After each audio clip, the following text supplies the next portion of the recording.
สวัสดีครับเรามาถึง EP ที่59นะครับสำหรับการสอนวาดรูปโดยโปรแกรม Illustrator นะครับผม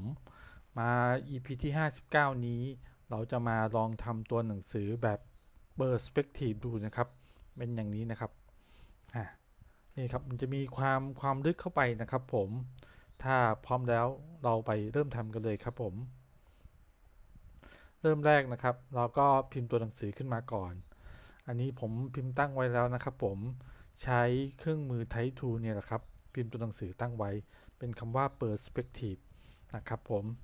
จากนั้นเราก็ทำการ create outline มันนะครับอาจจะไปที่ Type แล้วก็เลือก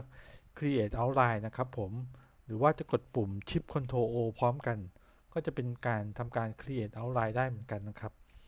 จากนั้นเราก็จะไปเครื่องมือมีดนี้นะครับในเนี่ยครับผม เลือกจุดที่เราต้องการตัดออกนะครับ ตอนนี้เราก็จะเลือกตรงประมาณที่แบบกึ่งกลางพอดีนะครับ ก็ประมาณตัว E เนี่ยนะครับ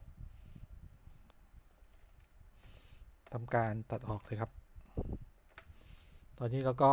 แบ่งครึ่งของตัวหนังสือเป็น2ฝั่งแล้วนะครับผมอ่ะทำการอันกรุ๊ปนะครับผมไปที่ Object นะครับเลือกอันกรุ๊ปนะครับหรือว่าจะคลิกขวาแล้วก็เลือกอันกรุ๊ปก็ได้เหมือนกันนะครับเลือกฝั่งซ้ายนะครับ กด Ctrl G นะครับเป็นการกรุ๊ปมันหรือว่าไปที่กรุ๊ปนี้ก็ได้ครับผมแล้วก็เลือกฝั่งขวาก็ทำการกรุ๊ปมันเหมือนกันครับคราวนี้เราก็จะทำการทำให้มันเป็น Perspective นะครับไปที่เครื่องมือ Free Transform นะครับผมเลือกตัวที่2เนี่ยครับPerspective Distort เนี่ยครับแล้วก็เลือกจุดที่เราต้องการจะทำให้เป็น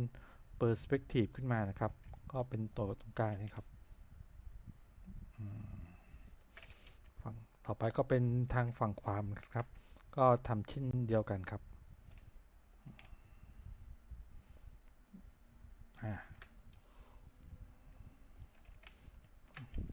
ไม่เท่ากันนะครับปรับไม่เท่ากัน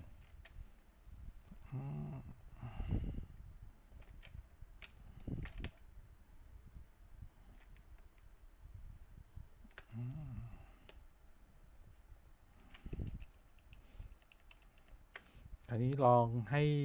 เปลี่ยนสีดูนะครับเพื่อให้ภาพมันเกิดมิติดูสมมติว่าเราให้แสงเข้ามาทางฝั่งซ้ายนะครับทางฝั่งนี้ก็จะสว่างนะครับเปลี่ยนสีไปเลยดีกว่าครับเปลี่ยนเป็นสีส้มสีแดงสีแดงจางๆนี่สีแดงเหมือนกันฝั่งนี้ก็เป็นสีแดงจางๆนะครับ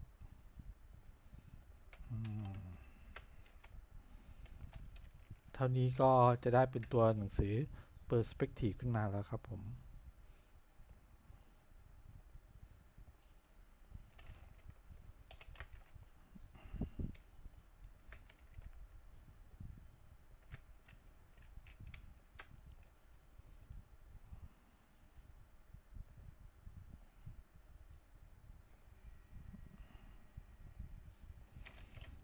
เป็นไงบ้างครับผมไม่ยากเลยใช่ไหมครับลองเอาไปหัดทำกันดูนะครับเราก็จะได้ไว้สำหรับสร้างลูกเล่นของตัวหนังสือขึ้นมาได้อีกเยอะแยะเลยครับผมสำหรับคลิปนี้นะครับหากชอบก็ฝากกดไลค์กดแชร์กด Subscribe ด้วยนะครับผมสำหรับคลิปหน้านั้นจะเป็นเรื่องอะไรฝากติดตามด้วยครับสำหรับคลิปนี้สวัสดีครับ